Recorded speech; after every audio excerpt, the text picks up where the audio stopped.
Hello and welcome to your Friday podcast here on Fallout and a Dream. My name's Andrew and I'm joined tonight by three of my very favourite podders, Davie, Sheryl and Calvin.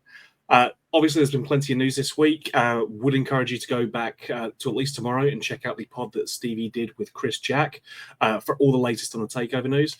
We're going to get some initial reaction from the guys here as well, just to, because it'd be fair to give them a chance to do it, because it's mostly just been, me and two other baldies talking about it. It'd be nice to have a change, right? But yeah, we've obviously got plenty of news to talk about, and then have a look forward to St Mirren as well. Naturally a dead rubber, but there's always going to be something, and it's a Rangers game, so at least we want the lads to win. So let's dive right into it. And speaking of oldies, Davie, we'll dive in with you. The Takeover representation tonight. I have a lot of admiration for you for wanting to do this podcast, just to ensure that we didn't have a podcast that didn't have the appropriate representation for the Four Lads platform. It's vital. It's part of the DNA of Four Lads. I would say that baldness must be represented at all times. The takeover. I don't know what I can add to the. I thought the pod with Chris yesterday was excellent. I thought it was very informative. I just love the timing of the whole thing, because apparently there's been all kinds of Celtic podcasts going out in the last week saying how it's nothing's going to happen, and then the statement comes out and says, well, actually it is. It's just the next step along the road, isn't it? It's just the next step to where we hope we're going. We hope what we hope is going to happen. And I just wish it was 6 weeks later already, so we could actually talk about something that's happening rather than something we want to happen. But yeah, it's going to happen, and it's exciting times, and I'm so looking forward to it. No, for sure.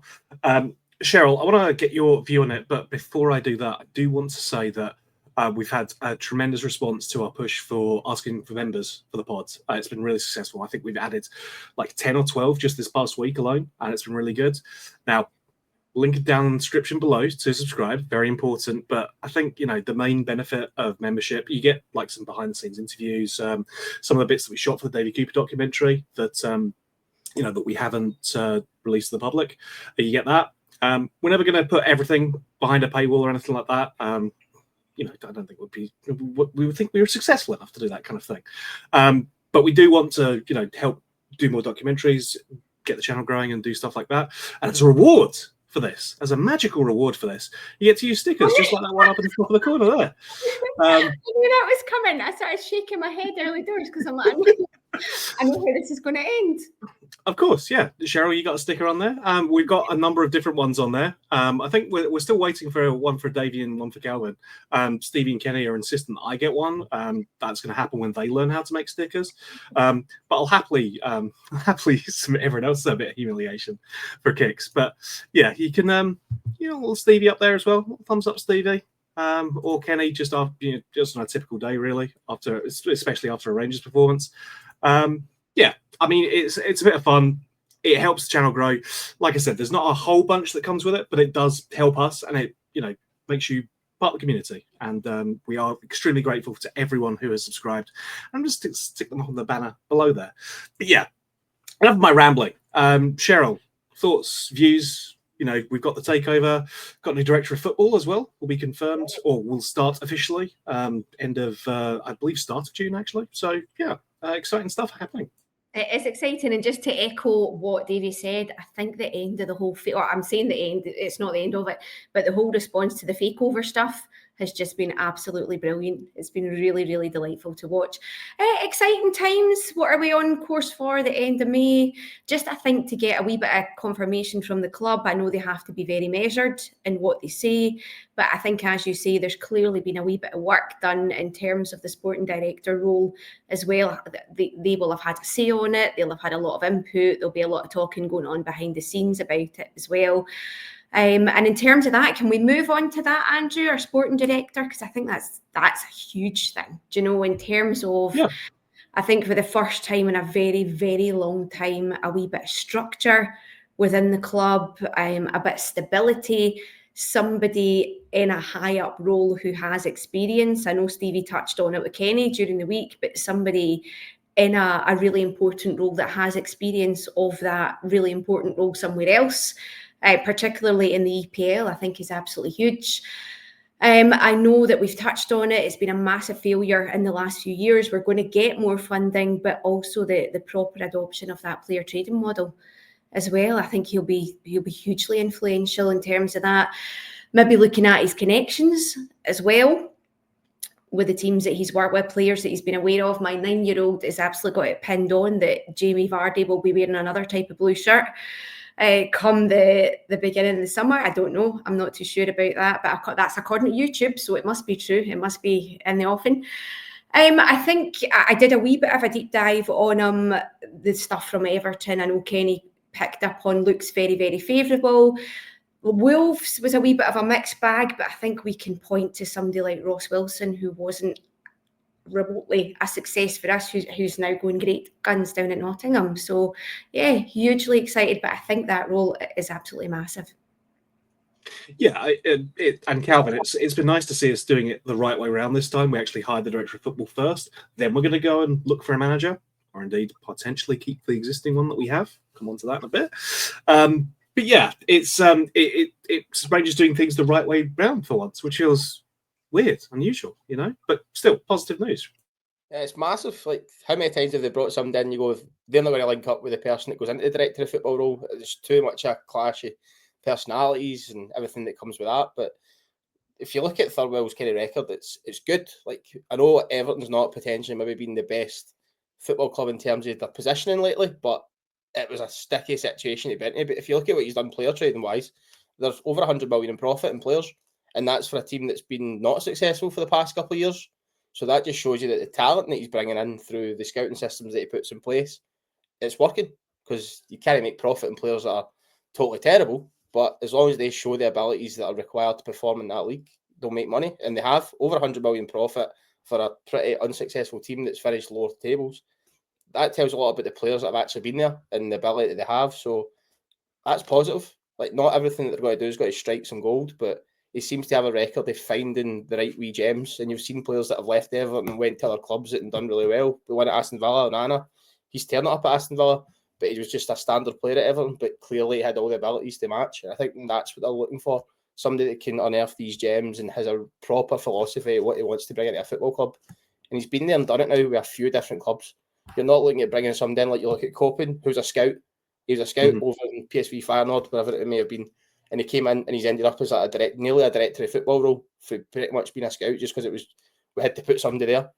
We've seen it far too many times where I actually got somebody with a good bit of pedigree and experience in the role, and we need that. We can't just be jumping in we'll just take him for the sake of it. This is a guy that wants to do the job. He's done the job elsewhere and he's got a track record. That's something we've not had in a very long time. Everybody we've took into director of football, sport director roles has been somebody that's just been jumped in at their first opportunity as a chance to push, which you need to do sometimes, but we're not in a position that we can do that at all now. Yeah, it's not a promotion from within. It's someone who's got, like, as you say, Gavin, a proven track record, which is what you want to see, right? I'm going to stick with you on the manager speculation, because had the press conference today. Obviously, Barry's talking about meeting the new director of football.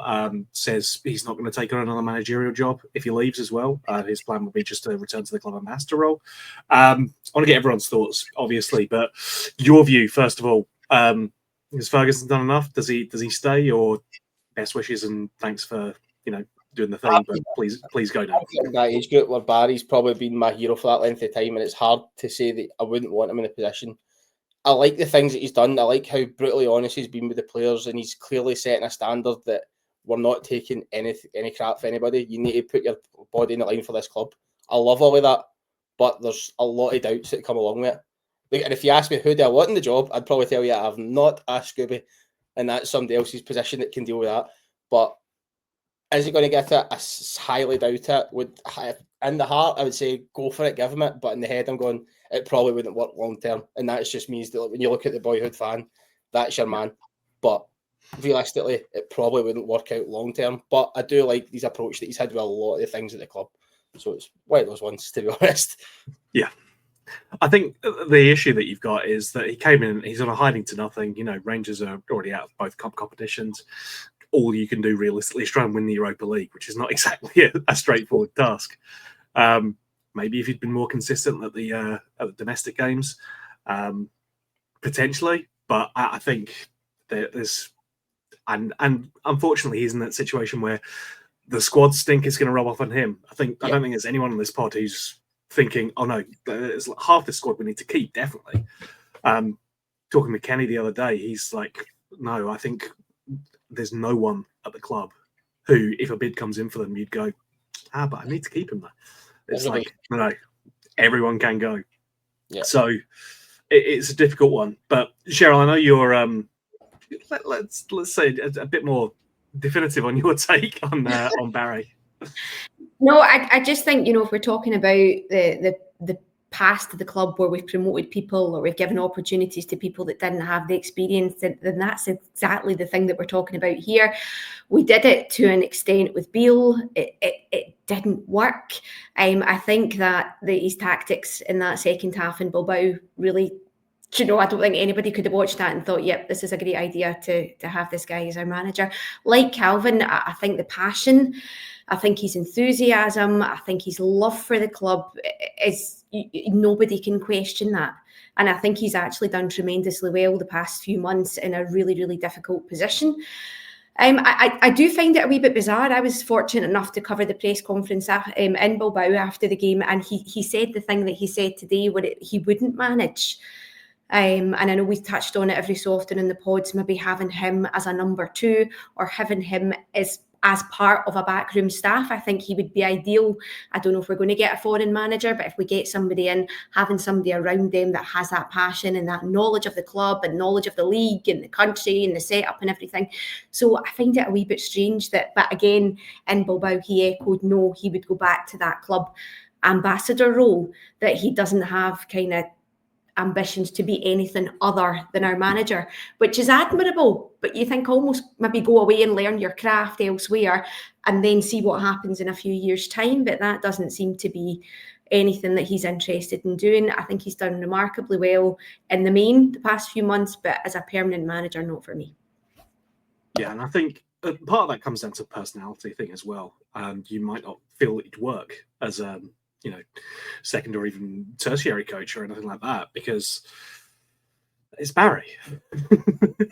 I don't think he's the type of person to sit back quietly and go, no, you're right, boss. Actually, I agree with everything you've said. I think he'd probably be someone who's pushing him a bit more, but remains to be seen, right? Davie, I don't know what your thoughts are. Barry, stay or go, but yeah, have you got any thoughts on who potentially we should be looking at instead? Oh, I'm a bit like Calvin in that I know who I don't want, but I've not yet been sold in any one name. I think Ferguson was absolutely ideal to bring in to a squad of absolute imposters and give them a right good shake, a right good kick up the butt, basically, and explain to them exactly what this club's about. For want of a better way of putting it, I think he's the kind of guy that Jimmy Bell was. I know he had a different job, not the same role, but you used to get guys coming to Rangers who would say that Jimmy Bell would educate them on what the club was all about and tell them what the standards were and what the expectations were. I think he'd be great at that side of things. But Sheryl's absolutely right. When you watch that game in Bilbao, it just absolutely hammered home the fact that this isn't a guy that tactically is going to be a manager that's going to bring silverware back to Rangers. That's not going to happen. And I think the other thing is that, as the guys are alluding to, this is going to be a big rebuild. And what kind of manager do you want in charge of a lot of new players coming and trying to gel them all together, trying to fit a system that fits them all? I think experience is going to be vital in that. So no, I don't see Ferguson as being the next Rangers manager. To be honest with you, I don't think Barry Ferguson himself sees himself as the next Rangers manager, really. He wants to be, but I don't think he really thinks he's going to be. Obviously, there was all the rumours going about online last night about Gerrard again. There's pluses and minuses with Gerrard for me. I'd need to be... I'm not sold on him, but at the same time, I'm not one of these folk that would completely poo-poo it. I think if he had the same hunger and desire as he had the first time, if he had the same attitude as he did before, and he get the right backing, then he could succeed. I don't see why. He succeeded before, didn't he? And Rangers managers have been known to succeed twice, so it's not as if it's impossible. Yeah. Be interesting if he brought Beale back though. I don't know how that would go down. So I don't know who it's going to be. I don't think it's going to be Ferguson, but I'd love him to stay at the club doing something, because I think he represents something that I don't think we can lose. Yeah, no, I completely agree with that, mate. I think the way he's comported himself, the way he's acted as Rangers manager has been very admirable. And as I say again, hiding to nothing. You know, he's coming into a situation which is basically there's no win here. You know, best case scenario, wins every single game in the league, and we still finish 10 points behind. So he's on a hiding to nothing with it. If you won the Europa League, different story. But you know, unfortunately, that dream had to die. Leon Balogun finally losing his "I've won a trophy every single season I've been at Rangers" streak. So. Yeah, well, I think if he leaves with playing Celtic twice and beating them twice, then I think that's a record that he can be very proud of, and we'd all be proud of as well. And I think he would take that, to be honest with you. Yeah, absolutely. I think I think he's done himself massive harm in terms of if he does want to go back into management, right? I think he's done enough to show that he's got some tactical nous. Maybe not in Europa League quarter-final, but then few managers have got that as well. So he's not actually Jose Mourinho despite beating him. So we move on to this weekend's game, as we've discussed. Not exactly a great deal to play for, but I think this is an opportunity to confirm second place this weekend for whatever that's worth. It also echoes a point that Barry made in the press conference today. He wants 15 points out of these next 5 games. And I think that's admirable to go for, and it's Rangers. It's what we should be going for as well. But Galvin, I don't know to what extent you think how much we can learn from it. It's effectively a dead rubber, but what are you looking to see out of this game? A bit of pride. I think that's the biggest thing. Like, how many times have these players just lay down when they've had nothing to play for, or sometimes when they've got everything to play for? Like, a bit of pride in playing for the club, putting a performance in that they can be acceptable of.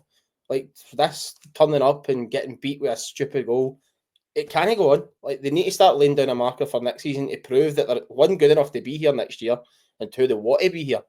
If they turn up and don't show up for any of these next 5 games, that's just good as saying, right, you just pack your bags.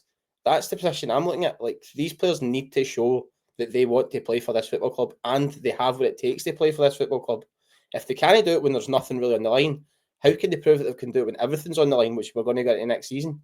They need to be ready to go in there and fight, no matter what it is. They need to get the 3 points. They need to put down a marker.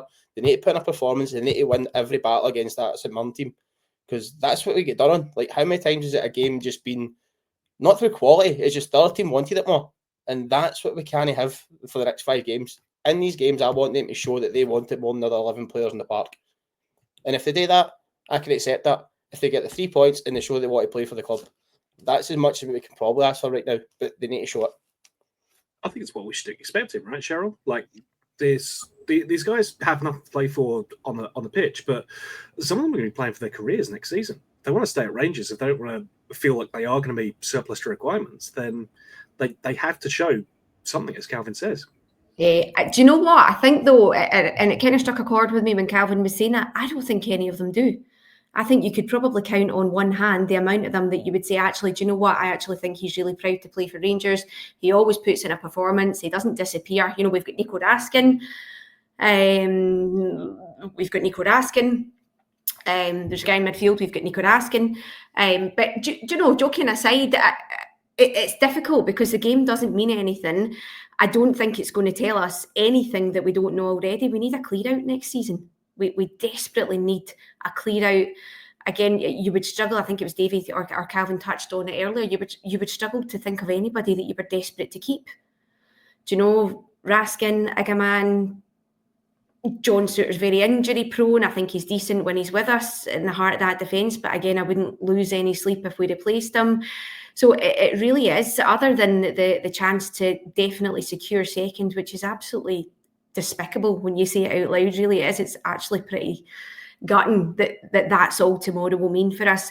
But again, with that comes a very difficult route, but the chance of Champions League qualifications. It's a long road, it's a difficult road, but at least that's something that we can possibly get out of tomorrow. But in terms of the team, who we want to keep, who wants to be here, nobody. And nobody. I think that's fair. I do.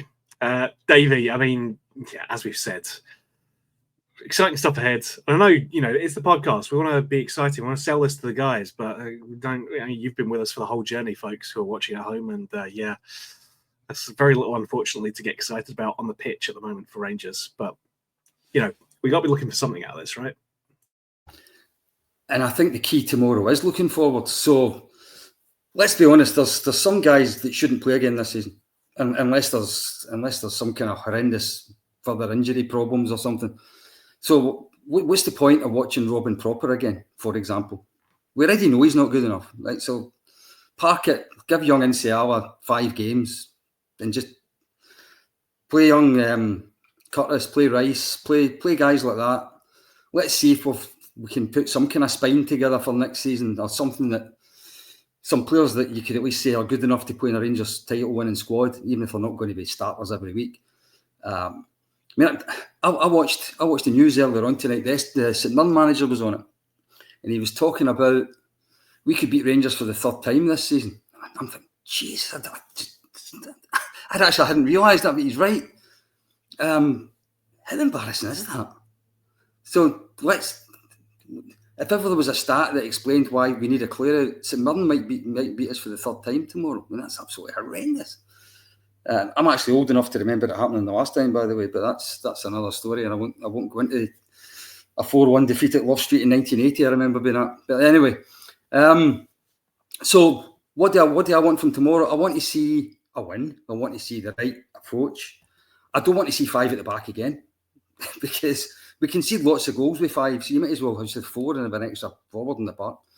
And I want to see players that we think we might want to keep for next season. So, Bajrami, no, don't play him. We know he's not good enough. He's somebody we've got to sell. Finlay Curtis, we don't know if he's good enough, so he should play there instead, as an example. And I want 15 points, because Rangers have actually never won all 5 games after the split. They've never ever done it. Wouldn't it be just like typical of this Rangers team if they go and do something like that now? I was going to say, that's this team all over, breaking records, both good and bad, this season. Yeah, so we might call it a dead rubber, but if we approach it like a dead rubber and we lose, this pod on Monday night won't treat it like a dead rubber. It's as simple as that. So no matter how meaningless it might appear to be, let's win it, but let's win it in a way that makes us look forward as well. For sure. Yeah, absolutely. It's Rangers. We always want to win. Even if there's nothing to play for, the winning is the point. And good habits as well. This team has far too often turned up and just not put in a performance. We might suspect that will happen again tomorrow, but our expectations aren't going to change, even if their performances might. So that's what we're looking for. Folks. Can I say one more thing, Andrew? Can I say one more thing? When we talked about the takeover and stuff earlier, Andrew Cavan has been at lots of Rangers games recently. This might sound a bit strange, but I really hope he's watching the Dundee United Celtic game tomorrow. And the reason I want him to watch it is because I want him to have to watch them celebrating with our 55 T-shirts on, most successful team in football, which no doubt they're going to come out with. I want him to start hating them as much as they hate us, because if he can go in with the right attitude to that, as well as the money, we're 3/4 of the way there. No, I completely agree with that, mate. It's been, unfortunately, I think the foundation of a lot of successful Rangers teams, in that it's not so much that they enjoy winning, it's that they hate losing, especially to certain teams. And that's what it's all about. I want some of the players in this squad to really start getting into that habit of hating to lose, because it's the only way that they will start being successful. Just deciding, no, today we're taking those 3 points. They belong to us. And it's an away game as well. Earlier in the season, I'd be terrified about that. But, this half of the season, it's been fantastic. We've picked up 3 points easily. So, not to jinx it or anything, but it feels like no matter what I say, it can't be jinxed. This team could do it anyway. Can I just say as well, Andrew, when you look at those 2 games, I think we played St Mirren in October and we won, was it 2-1 at home? Quite a tight game. But that game at Christmas time, I think you could probably now trace back to the beginning of Jack Butland's decline. Do you know, I think he made that absolute howler when he absolutely wiped the guy out for no reason. They got the penalty and then it was absolutely murder. And then you and I were together for that game at Ibrox, the 2-0 game on the gantry. You were the scud that day. But I'm right in thinking that was a game that saw Clement get his daughters as well. So these games have been pretty symbolic in the past. Not a lot to play for, but maybe as Davie says, that we might get a wee bit of an idea of who, if anybody, could be with us next season. Yeah, absolutely. I think I unfortunately still remember that game. A great day out, with the exception of the football. And after that game, we saw Clement in the press conference afterwards, and that was like, no, we know you're done. We know you're gone now. Fan media failing to ask the hard questions again from Stevie, basically saying, you're sacked, right? Like, you're done now. But Calvin, again, I mean, not much more to say, but let's do this. I want to thank you for coming on and talking about this game, because there's obviously a lot of exciting stuff to talk about, but I appreciate you coming on nonetheless, mate. And the folks have been asking for you as well, so it's good for you to get back on board. I've seen that the wee fan club that pops up on Monday night. I've been busy raving according to Stevie, so we'll just keep going with that storyline. No, it's back on. I'll be up at St Mirren tomorrow to see us hopefully pick up 3 points, and I can start to put the jotters out for a few of the players for next season and throw some cones at them and stuff, so it'll be fine. Nice. Good stuff, mate. Appreciate it as always. Sheryl, thank you so much as ever for coming on. Always appreciate it, pal. No bother. Thank you very much for having me. Thank you very much. Much appreciated. Don't know what you mean. Davie, thank you again, mate. As ever, putting this in the important historical context as well. For one at Love Street. Hey, things can always get worse, right? Yeah, we finished 5th that season. But I'm definitely not going to talk about it. One last thing before I go. I've just realised how many people watch this podcast, because I was picking my granddaughter up from school today, and this guy came up to me and said, "Are you the guy in Four Lads podcast?" I thought, wow. Unfortunately, I didn't pick up his name. He says he's in night shift tonight anyway, and he's going to watch it tomorrow. So, whatever your name was from Stanley School or Dawson, I hope you enjoyed our chat tonight. That's great, mate.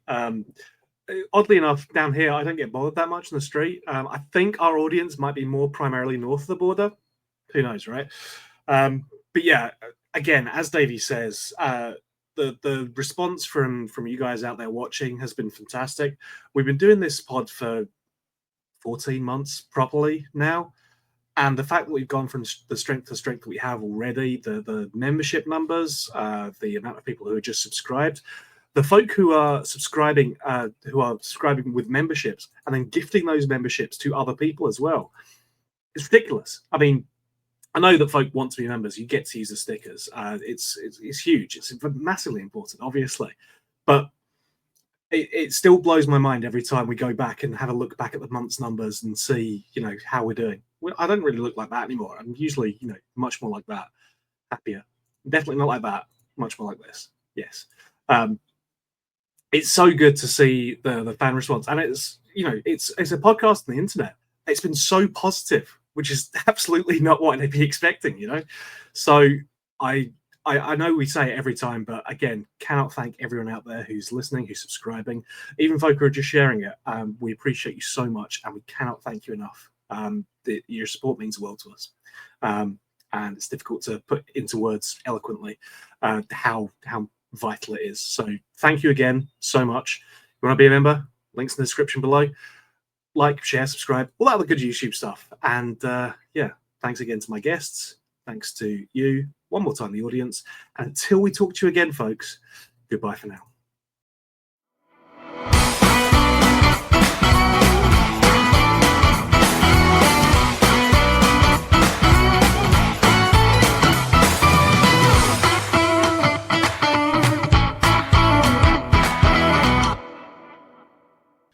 Four Lads podcast is sponsored by Rhino Express, Clydeview Joinery, Athol Industrial Solutions Limited, and CSD Air Conditioning, in partnership with Black Rooster and Art of Gold. Thank you for listening to or watching the podcast. We hope you enjoyed the show.